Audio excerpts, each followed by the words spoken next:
Olá, muito boa noite, seja bem-vindo ao Jornal da UFO e na edição de hoje você vai ver: Superior Tribunal de Justiça aceita a aplicação da Lei Maria da Penha a mulheres transexuais. Presidente Jair Bolsonaro veta a Lei Paulo Gustavo, que repassaria verba ao setor cultural. E ainda você vai conhecer 2 estudos promissores no diagnóstico de câncer de próstata e de mama. É agora no Jornal da UFO.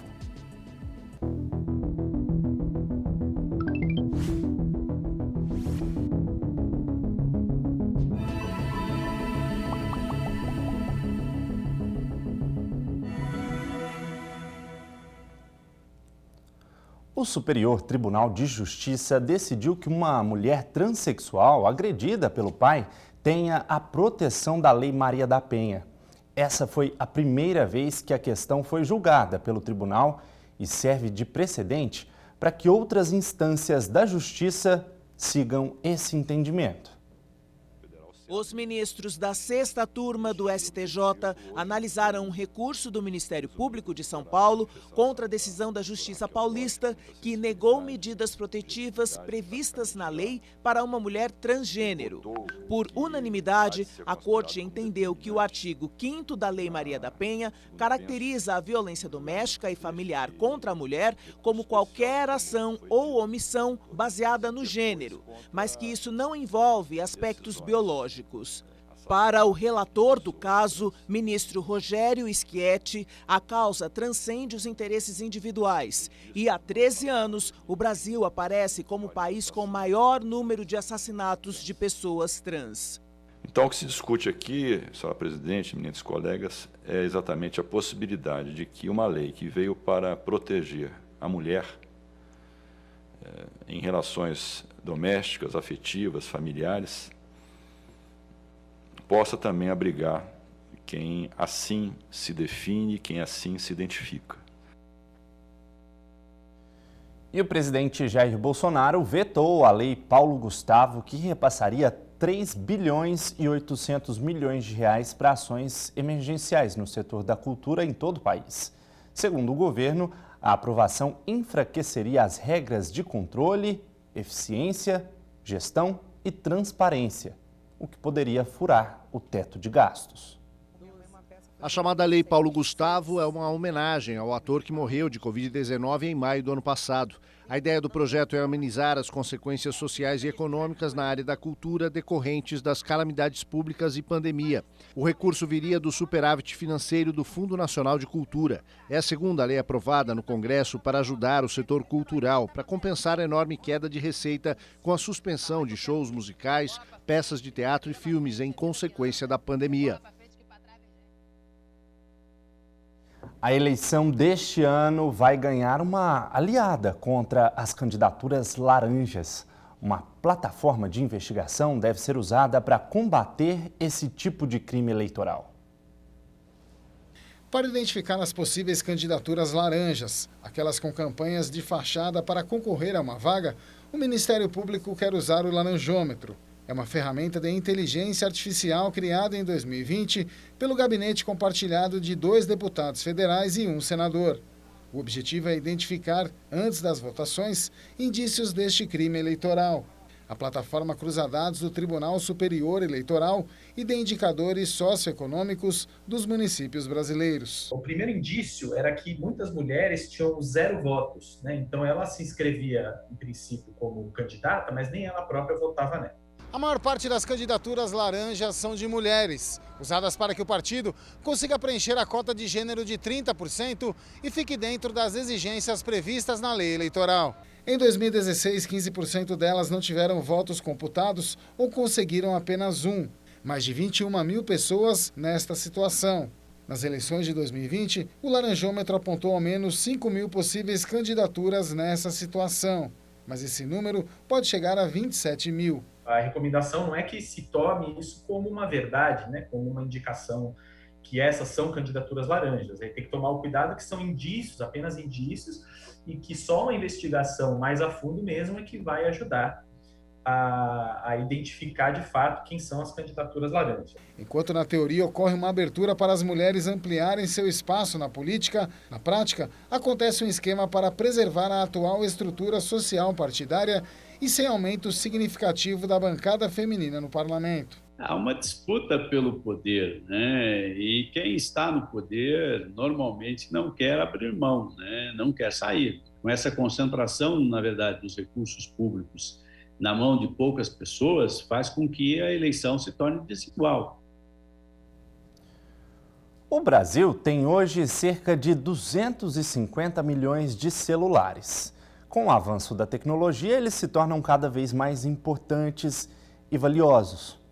Por isso, olha só a que ponto chegamos.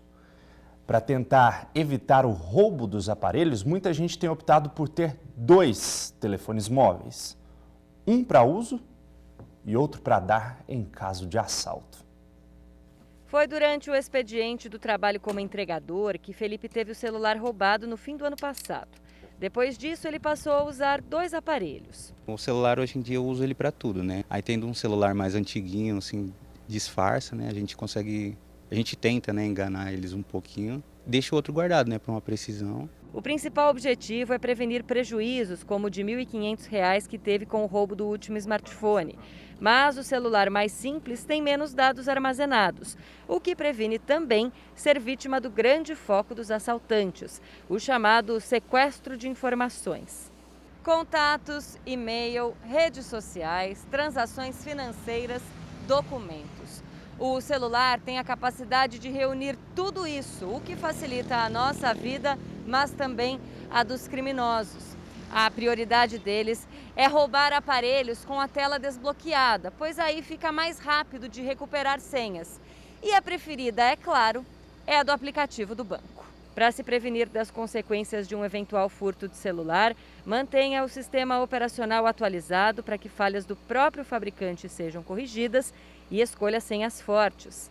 Quando você tem ali os seus aplicativos, suas redes sociais, e-mail, com a opção de dupla autenticação, ou seja, se você esquecer uma senha, você vai redefinir ela a partir de outro dispositivo, coloque o número de alguém, de algum parente. Se essa pessoa tentar recuperar uma senha de um banco, por exemplo, quem vai receber isso vai ser em outro aparelho e não no seu. Estar sempre atento ao ambiente, evitar manipular o celular na rua e deixá-lo mais escondido no carro são outras recomendações para reduzir a vulnerabilidade. Normalmente o ladrão é um oportunista.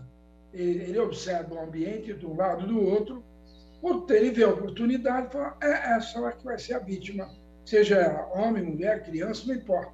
Em fevereiro, o celular foi o item mais visado em pequenos roubos no estado de São Paulo. Esteve presente em quase 65% das ocorrências. Em caso de roubo, a primeira coisa a se fazer é avisar a instituição financeira.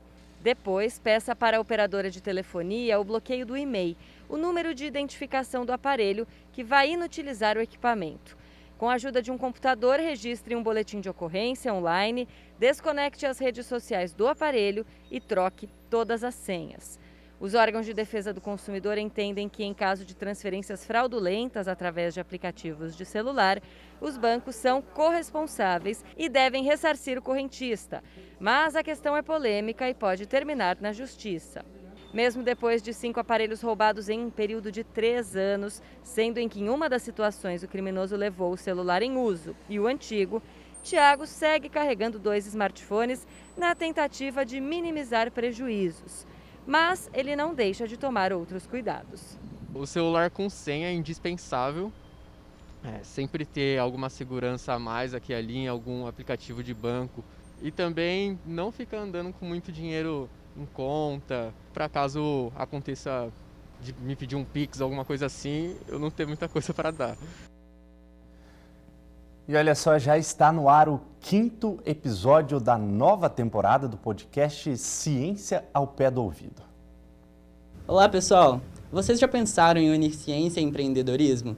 Eu sou o Gabriel Reis, estagiário da Diretoria de Comunicação da UFO, e essa semana eu entrevistei a Júlia Vasconcelos, atual presidente da Enactus UFO, onde ela me contou um pouquinho sobre os projetos que eles realizam lá e como eles conseguiram unir em um só lugar, através da liderança jovem, ciência e empreendedorismo. Aguardo vocês para ouvirem um novo episódio do Ciência ao Pé do Ouvido e disponível em todas as plataformas. E agora é hora de conferir como fica o tempo amanhã em Uberlândia e algumas cidades da região.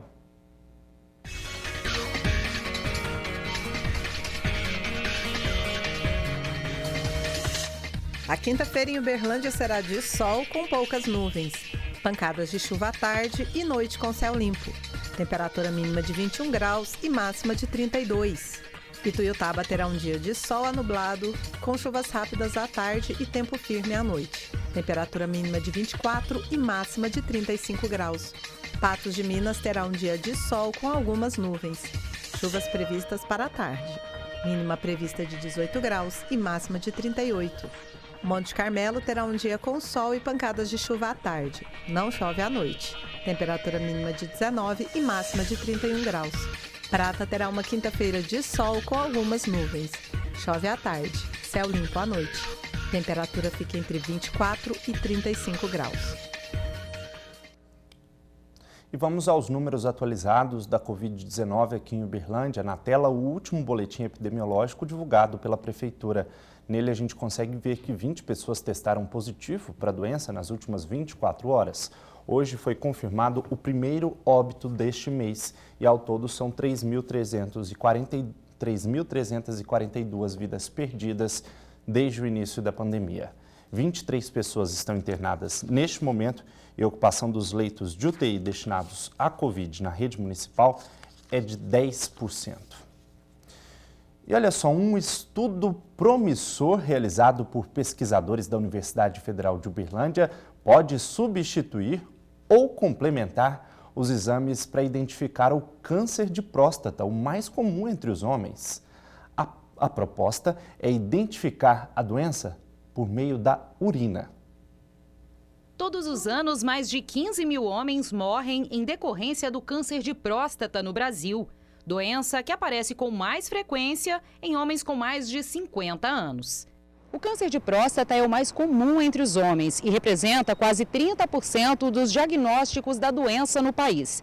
De acordo com o Instituto Nacional do Câncer, todos os anos são descobertos mais de 65 mil novos casos no Brasil. A doença tem tratamento e quanto antes for descoberta, maior a chance de cura. E para auxiliar nesse processo, pesquisadores da Universidade Federal de Uberlândia realizaram um estudo para que esse tipo de câncer possa ser detectado por meio de um exame de urina.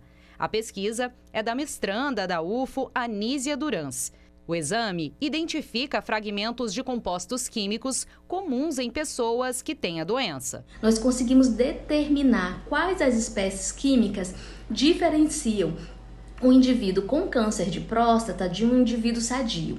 Pegamos todas essas informações e enviamos para o laboratório de patologia para que lá fosse feito os ensaios com os biomarcadores, para que futuramente se tenha aí testes rápidos, a exemplo aí do teste de Covid e do teste de gravidez. O trabalho foi orientado pelo professor Valdomiro Borges, que é químico analítico, especialista em imiometria e análise instrumental. Ele explica que o novo método, além de menos invasivo, facilitará o diagnóstico precoce pela rapidez e eficácia do procedimento. Para o médico, quanto mais rápido ele identificar a presença de um câncer, mais chance o paciente tem de tratamento.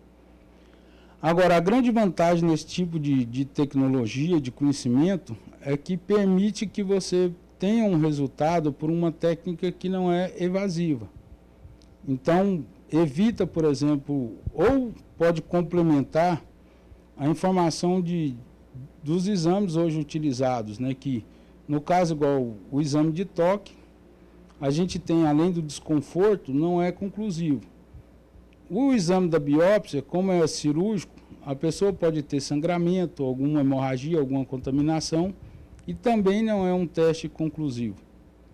Mesmo a imagem, ela não é conclusiva, porque você vai enxergar a glândula da próstata, mas você não vai saber, assim, 100% se a pessoa está com câncer, não. Quando tem resolução para enxergar as células cancerígenas, o câncer já está no estágio mais avançado, em alguns casos, o que dificulta o tratamento. Então, um método desse não invasivo, ele vai possibilitar, né, uma substituição ou até mesmo uma complementação para favorecer um diagnóstico mais precoce do profissional de medicina. Em pouco mais de um ano, o exame pode estar disponível para o uso da população, mas antes ele segue para os Estados Unidos, onde pesquisadores parceiros irão contribuir com o estudo. Acredito que em pouco tempo a população, né, já vai poder contar com um exame farmacêutico, onde ele vai inserir um pequeno volume de urina e vai ter o resultado rápido se ele tem ou não o câncer de próstata. Além dessa pesquisa que promete revolucionar o diagnóstico do câncer de próstata, a gente vai falar agora sobre um outro estudo promissor na área oncológica. E para isso a gente está recebendo aqui na nossa bancada o professor Henrique Coelho Fernandes, da Faculdade de Computação aqui da UF. Seja muito bem-vindo. Boa noite, professor. Boa noite, Tarso. Bom, a gente vai falar aí sobre a termografia, uma opção de baixo custo que pode ser usada como exame complementar à mamografia para a detecção do câncer de mama. É isso mesmo? Poderia explicar melhor para a gente o que é essa termografia, professor? Boa noite novamente. Sim, é isso mesmo. É um exame, a termografia é uma técnica que envolve a captura de radiação refletida pelo corpo humano, né? Todo corpo objeto acima do zero absoluto emite esse tipo de radiação. Então, uma câmera infravermelha é utilizada para mapear, né, essa radiação emitida, que está diretamente ligada à temperatura na superfície do corpo. Né? Como as células cancerígenas, elas costumam ter uma maior vascularização, liberar mais calor, uma região, né, que tem um indicativo de câncer pode aparecer nessa imagem infravermelha. E qual que é a principal diferença aí do método tradicional? O método tradicional, né, que a gente fala de o padrão ouro para detectar o câncer de mama, é a mamografia, né, que utiliza aquele exame que é desconfortável, né, as mulheres sabem disso, e utiliza radiação que é nociva ao corpo humano, né. Já a termografia não utiliza nenhuma radiação, né, e não há o desconforto ao paciente. Então, a diferença é basicamente essa. Ambos os casos a gente está trabalhando com imagens, mas o tipo de radiação envolvida é diferente. E a proposta da termografia é substituir ou complementar a mamografia? É complementar.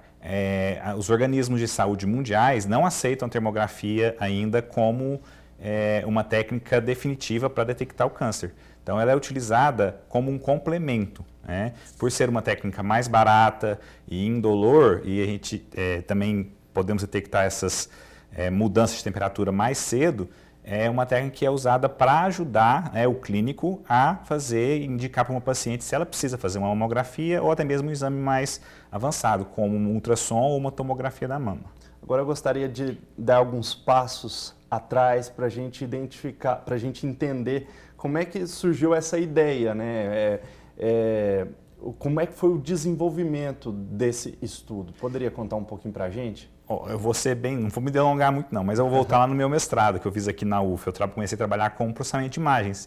E aí eu fui fazer meu doutorado fora e lá eu trabalhei com termografia infravermelha, aplicada a outros tipos de coisa. Ao voltar ao Brasil, eu tive contato com o professor da Faculdade de Engenharia Mecânica, Gilmar Guimarães, e ele trabalha, né, tem contato com um médico do Hospital de Clínicas e eles já estavam trabalhando com isso. E eu me envolvi no projeto, né, e me tornando professor aqui, saindo do meu pós-doc como professor Guimarães, eu dei continuidade e tenho trabalhado com isso desde então. E agora, quais são os próximos passos, professor? Nós estamos utilizando imagens e algoritmos de inteligência artificial. Os algoritmos de inteligência artificial, eles requerem uma grande quantidade de dados para que eles sejam treinados e possamos fazer uma classificação adequada. A quantidade de imagens que hoje nós temos no nosso banco é limitada. Então, o nosso próximo passo é fazer alguma parceria com algum hospital para ter mais imagens, né, de pacientes saudáveis e pacientes não saudáveis e desenvolver novas redes, novos classificadores com essas imagens em maior quantidade para obtermos, né, resultados ainda melhores. Hoje, a nossa rede ela tem uma acurácia de 91%, 91% para 92%.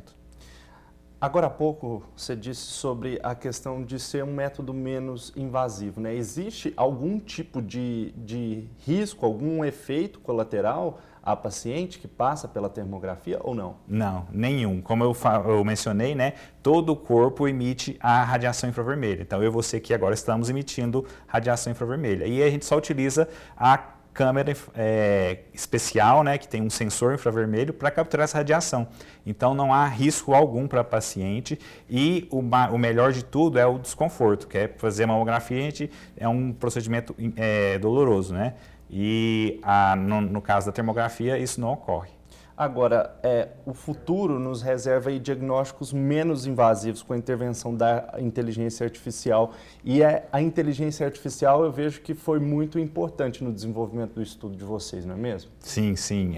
Desde 2013, 2014, quando nós tivemos aí o surgimento dessas novas redes convolucionais, né, AlexNet, entre outras, a capacidade de processar dados em grande quantidade, né, e reconhecer padrões nesse conjunto de dados aumentou assim, drasticamente. Então, a inteligência artificial nesses últimos anos deu um passo, né, enorme e existem diversas aplicações na área médica. Né, e quem sabe, né, o que o futuro nos reserva. Né, a gente está às portas aí de um novo paradigma, que é a computação quântica, onde a gente vai aumentar mais ainda o nosso poder computacional. Então, no futuro, né, considerando, né, pesando as implicações éticas, a gente pode estar sendo atendido aí por uma máquina, tá? Um computador pode fazer o nosso pre-screening, né, nos avaliar antes de a gente precisar conversar com um médico de verdade. Ou seja, quando a gente fala que essa é uma proposta que vem para revolucionar o diagnóstico do câncer de mama, a gente não está exagerando. Não, não. É um grande potencial a aplicação de inteligência artificial, tanto na área de detecção de câncer de mama, quanto em outras áreas da medicina. Na nossa faculdade, por exemplo, nós temos outros professores que estão trabalhando com diagnóstico de COVID, utilizando imagens do pulmão, raio-x do pulmão. Então, existem várias aplicações. E foi criado um podcast intitulado Termografia das Mamas, é isso mesmo? Sim. Um podcast desenvolvido por vocês para aí divulgar ainda mais aquilo que é feito de ciência aqui dentro da universidade. Sim, né? sim. Conta pra gente como que o pessoal de casa, inclusive, pode acompanhar. Sim, no último ano, eu, junto com 2 colegas da Faculdade de Computação, o professor Miane e o professor Paulo Henrique, a gente começou a desenvolver um projeto de divulgação científica. Com esse envolvimento meu nisso, nessa divulgação científica, eu busquei outros meios. E aí eu participei de um concurso na Alemanha de divulgação científica e a nossa peça jornalística ganhou, eu com uma jornalista alemã. Então, nós desenvolvemos esse podcast e ele será divulgado, né, no final do mês de abril nas mídias sociais do nosso projeto de divulgação científica aqui na Faculdade de Computação, que se chama Café com Bit. Então, no Instagram do Café com Bit, vocês podem acompanhar o podcast e saber mais sobre essa aplicação de IA para detectar câncer de mama. Excelente, professor Henrique Coelho Fernandes, da Faculdade de Computação aqui da UFO, foi o nosso convidado de hoje para falar sobre esse projeto, esse estudo aí da termografia que vem para ajudar e muito a área da oncologia. O Jornal da UFO só tem a agradecer pela sua presença, viu, professor? Obrigado. Seja sempre bem-vindo aqui. Volte outras vezes. Obrigado. Foi um prazer. Logo mais, às 9h tem o Jornal da Cultura e amanhã, às 7h, a gente te espera. Uma excelente noite para você e até amanhã.